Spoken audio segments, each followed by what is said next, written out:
So now here's one thing I want you to understand. When we talk about like innovation, we talk about like pushing the envelope. I hear this from every manager. I want someone who's going to push the envelope with me. How do we do that though? And then so here's what ends up happening. We say, man, I want somebody to push the envelope. Who's doing the successful thing? Well, I thought you wanted somebody to push the envelope. But see, what happens is, and we had a conversation about this earlier. What happens is we say, I want innovation. I want new ideas in the company. I want new things to be put in place. I want, fresh ideas to be implemented into this company. And then, and this isn't specific to this, just this one right here to you all. What happens is we then end up saying, no, don't do this because I could lose my job. I could get fired. I can get reprimanded if I decide to do something out of the norm. Let me just go find the person who's already doing it and just copy that. And then we say, hey, innovation. But that's not how that works. Like you have to get to a point to where you can allow minds to think. Now, here's what I will say.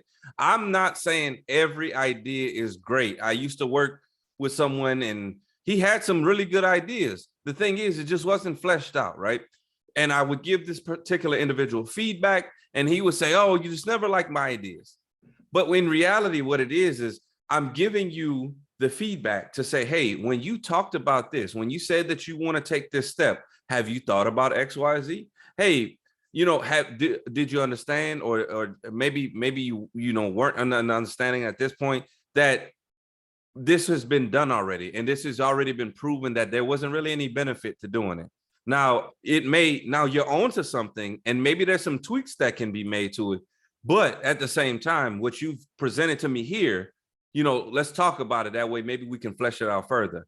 Now, there were other things as well to say, hey, why do you think we should do this when it was really just a method of not having to do the work, and there's sometimes that presents itself too. But we have to get to a point to where we say, hey, can we truly be innovative in this business? Can we truly bring ourselves to say, hey, I have fresh ideas. I have fresh things to talk about. I have a new perspective, fresh blood into whatever this process or thing that we want to do is. But then we just say, well, stop, pump the brakes. If I don't do it this way, I may lose my job.